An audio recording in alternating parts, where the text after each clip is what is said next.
प्रेरणा कथा। प्रसाद। श्री गुरु नानक देव जी लोगों में ज्ञान बांटते हुए देश विदेश की यात्राएं करते थे। उन्होंने उनके जीवन काल में बहुत दूर दूर तक की यात्राएं की थी। एक बार इसी क्रम में वो एक नगर में पहुंचे।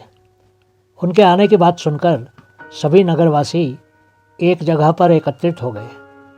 वो सभी गुरु जी के दर्शन करने और उनसे वार्तालाप करने और उनके प्रवचन सुनने को वहाँ आए थे। लोगों की भीड़ में एक महिला थी। उसने गुरु जी से कहा, महाराज, लोग कहते हैं कि आप सभी के दुख दर्द दूर कर देते हैं। मेरे भी दुख दूर कर दीजिए। मैं घर में पका पका कर रोटियां बहुत से भूखे लोगों को खिलाती हूँ, पर फिर भी मुझे सुख का आभास नहीं होता है। गुरु जी, कोई रास्ता बताइए।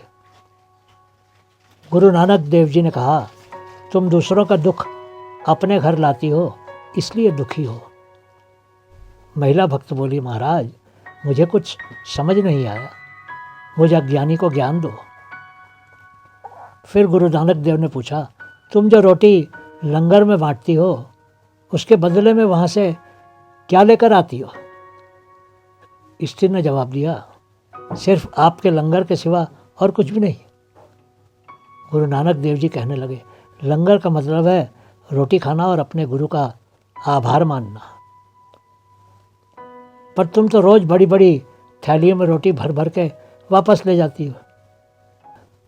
तुम अपने घर में सभी को लंगर खिलाती हो, पर तुम यह नहीं जानती कि गुरुद्वारे में इस लंगर को चखने से कितनों के दुख दूर होने थे। तुमने अपने सुख के लिए दूसरों के दुख दूर नहीं होने दिए।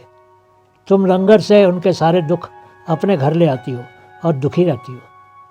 ये सुनते हुए उस महिला भक्त की आंखों से पर्दा हट गया। रोते हुए बोली, महाराज, मैं अंधकार में डूबी थी, मुझे क्षमा करो। गुरु नानक देव जी ने समझाया कि इंसान अपने दुख खुद खरीदता है, पर उसे कभी पता नहीं चलता। इसलिए लंगर में अपनी भूख जितना ही खाना चाहिए और लंगर के प्रसाद को भर भर कर घर कभी नहीं लाना चाहिए। प्रसाद का हर एक कण कृपा होती है, जिस पर सबका हक है। बहुत बहुत शुक्रिया।